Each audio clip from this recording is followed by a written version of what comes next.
All India Radio presents Morning News.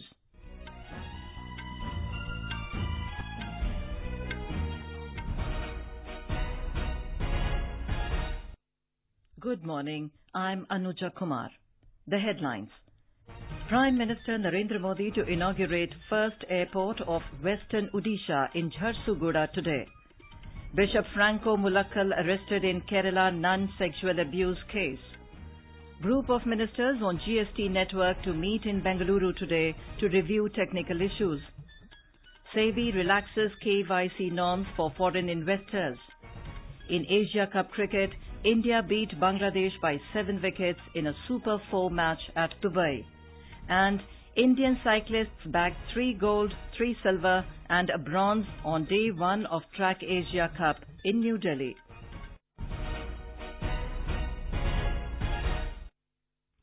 Prime Minister Narendra Modi will launch a series of developmental projects in Odisha and Chhattisgarh today.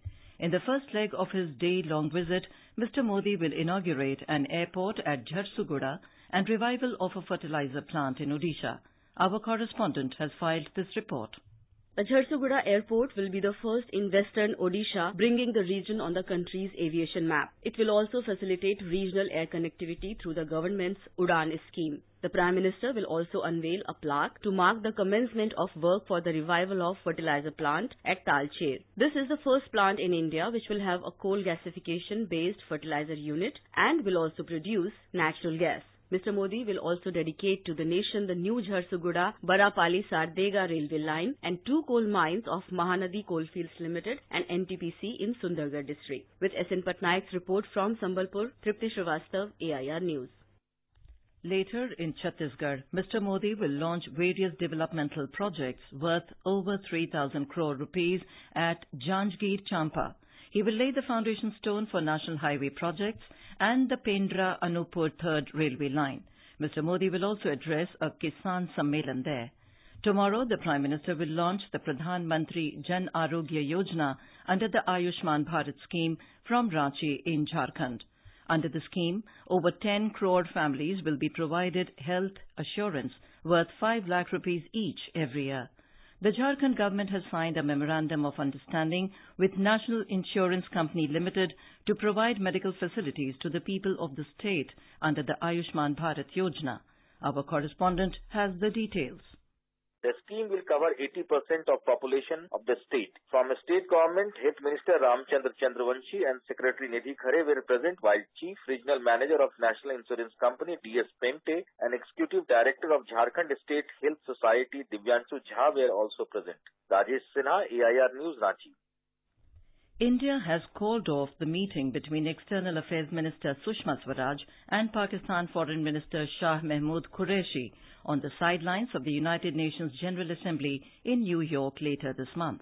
External Affairs Ministry spokesperson Ravish Kumar said in New Delhi that the decision was taken in view of the brutal killings of Indian security personnel by Pakistan-based entities and the recent release of a series of 20 postage stamps by Pakistan glorifying terrorists and terrorism. Mr. Kumar said any conversation with Pakistan in such an environment would be meaningless. It is obvious that behind Pakistan's proposal for talks to make a fresh beginning, the evil agenda of Pakistan stands exposed, and the true face of the new Prime Minister of Pakistan, Imran Khan, has been revealed to the world in his first few months in office. Any conversation with Pakistan in such an environment would be meaningless. Catholic Bishop Franco Mullakkal of the Jalandhar Diocese has been arrested by police in Kochi in Kerala non-sexual abuse case. Our correspondent reports that after the arrest, the police took Franco Mullakkal to Kottayam, where he will be produced before a court today. The bishop was subjected to medical examination by a team of doctors in Tripunithura Taluk Hospital and later produced before the magistrate in Pala. The bishop was arrested after 3 days of continuous interrogation. Mr. Franco Mullakkal has been accused of repeatedly sexually abusing the nun between 2014 and 2016. Nuns have been protesting in Kochi for the past 14 days demanding his arrest. Shamila, AIR News, Thiruvananthapuram. In Bihar, a local court in Begusarai has issued an arrest warrant against former Minister Manju Verma's husband, Chandrasekhar Verma. CBI had filed an Arms Act case against Ms. Verma and her husband after recovery of illegal arms and ammunition from their residence at Sripur village of Begusarai district. The agency had raided their houses in connection with Muzaffarpur shelter home sexual abuse case. SP Aditya Kumar told AIR that Chandrasekhar Verma went underground after the issuance of the warrant and his search is on. The meeting of the Group of Ministers, GOM, on GST network will be held in Bengaluru today. The group, headed by Bihar Deputy Chief Minister Sushil Kumar Modi, will take stock of the functioning of the GSTN and the new software that is proposed to be used for return filing once the new forms are introduced next year. The GOM was set up in September last year to look into the technical issues faced by the GSTN. Meanwhile, Revenue Secretary Hasmukh Arya has said the centre has decided to extend SMS facility for filing nil returns by dealers registered under the GST regime in the event of no tax liability. Interacting with representatives of trade and industry bodies in Patna, Mr. Arya said a group of ministers is also looking into further simplification of tax compliance for micro, small and medium sector enterprises. This is All India Radio giving you the news. For quick news updates around the clock, follow us on our Twitter handle at AIR News Alerts. The Securities and Exchange Board of India, SEBI, has issued revised Know Your Customer norms for foreign portfolio investors, FPIs.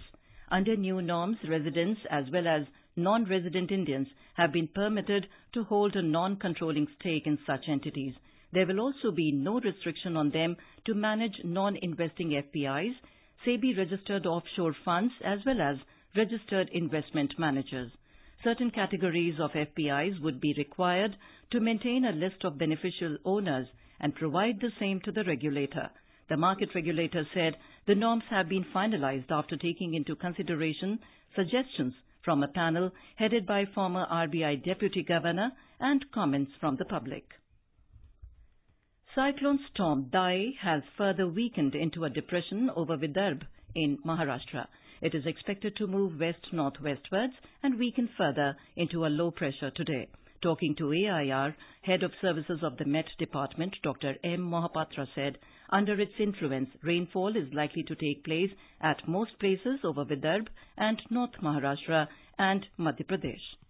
On 23rd, this low pressure system is expected to interact with the western disturbance which is approaching northeast India on 22nd. Due to this, there will be enhanced rainfall activity over Punjab, Haryana, Chandigarh, Delhi, West UP, Uttarakhand, Himachal Pradesh and with heavy to very heavy rainfall at isolated places and isolated extreme heavy rainfall can occur over Himachal Pradesh and Uttarakhand on 23rd and 24th of September. In-flight connectivity IFC for passengers in domestic and international flights in India could begin this week or the next.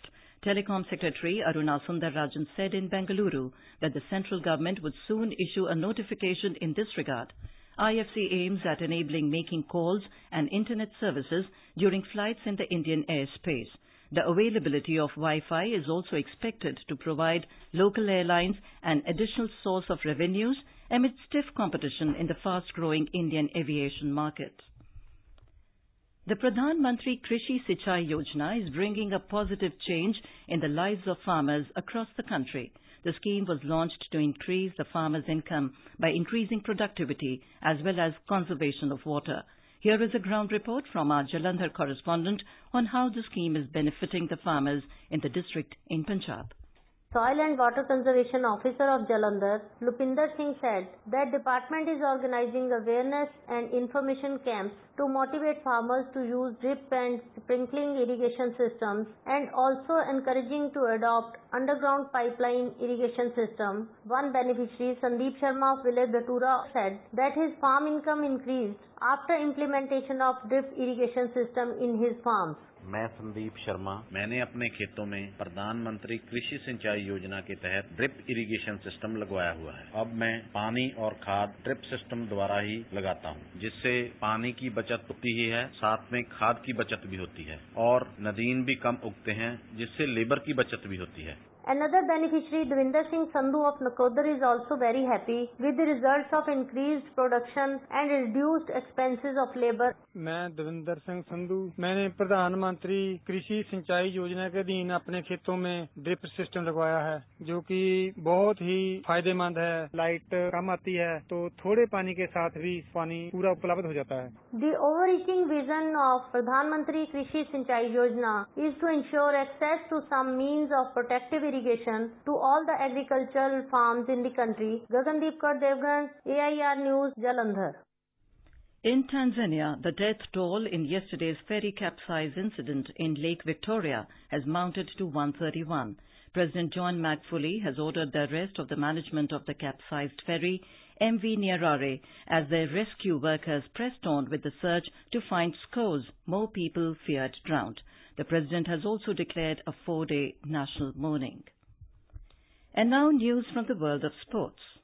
India defeated Bangladesh by 7 wickets in their first Super 4 match of the Asia Cup at Dubai last night. Opting to bowl, the men in blue first bundled out Bangladesh for 173 in 49.1 overs, with spinner Ravindra Jadeja, who replaced injured Hardik Pandya, bagging the maximum of 4 wickets.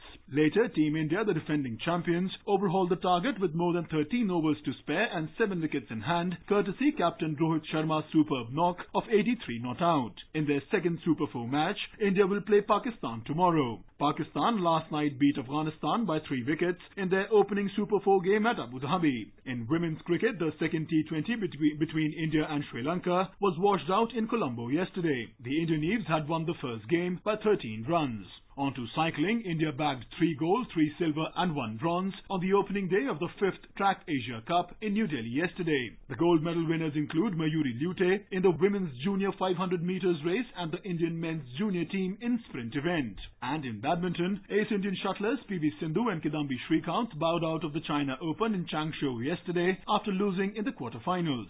Sabi Hassan Khan, AIR News. And now for an overview of today's newspapers, it's over to Tanvi Taneja. Thank you, Anuja. Ripples over a French media quoting former French President François Hollande as purportedly saying that the Indian government proposed Reliance Defence as the partner for Dassault Aviation in the Rafale jet fighter deal has been covered by all the newspapers today. Rafale row snowballs after Hollande deal revelations, writes the Statesman, while the Pioneer states Hollande claim gives Rafale deal new twist. The Indian Express adds, government denied role, but ex-French president says Indian government proposed Reliance had no choice. Registration of another 55,000 shell companies has been struck off by the government as part of its strategy to curb black money flows, reports the Mail today. Tracking the sharp falls in the share prices of Dewan Housing Finance Corporation Limited and Yes Bank, the DNA headlines, the 1500-point seesaw Sensex has moody day. Individuals who drive 2- and 4-wheelers will now have a mandatory personal accident insurance of 15 lakh rupees provided by the Insurance Regulatory Authority of India, writes the Hindu Business Line. The Times of India under the headline, Clash for Prides left 11 lions dead in Gir, cites the report of the deaths of the endangered big cats after a bloody battle between the two groups of lions for pride of place. Upadhyay's death may be reprobed is a headline in the Tribune. The UP government is likely to order a fresh probe to unravel Deen Dayal Upadhyay's mysterious death 50 years ago. And finally, the popularity of the dish bamboo chicken in the remote area of Andhra Pradesh's East Godavari district, which was once a safe haven for outlawed Maoists, has been attracting visitors from all over the state. This is a story covered in the Hindustan Times. And with that, it's back to you, Anuja. Thank you, Tanvi. And now, before we end the bulletin, the headlines once again. Prime Minister Narendra Modi to inaugurate first airport of Western Odisha in Jharsuguda today. Bishop Franco Mulakkal arrested in Kerala non-sexual abuse case. Group of ministers on GST network to meet in Bengaluru today to review technical issues. SEBI relaxes KYC norms for foreign investors. In Asia Cup cricket, India beat Bangladesh by 7 wickets in a Super 4 match at Dubai. And Indian cyclists bagged 3 gold, 3 silver and a bronze on day 1 of Track Asia Cup in New Delhi. And with that, we end the morning news. Have a nice day.